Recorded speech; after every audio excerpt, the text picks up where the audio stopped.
որ հայտարարում են անverջ, որ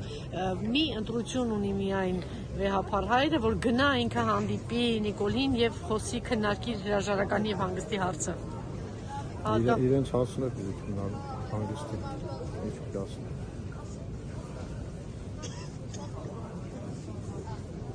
Ուրեմն ասելով բան չունեմ իրենց, իրենք շատ բան են ասում, մենք էլ ասում ենք, որ պիտի հանդիպի եւ պիտի մնա հրապարակում։ Իրենց քայլը ոնց է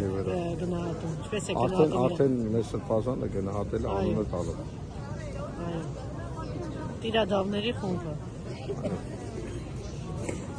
Բագրատ Սրբազանն ասում էր եկեղեցին պիտի հաղթի, սա պիտի հաղթի, չեմ վստահ եմ, որ ամեն դեպքում հաղթելու է, որովհետև Աստվածաշունչն է ասում, Ավետարանն է ասում, որ դժոխքի դռները չպիտի հաղթեն եկեղեցին, դեռ չեն հաղթել, որտեղ չպիտի հաղթել,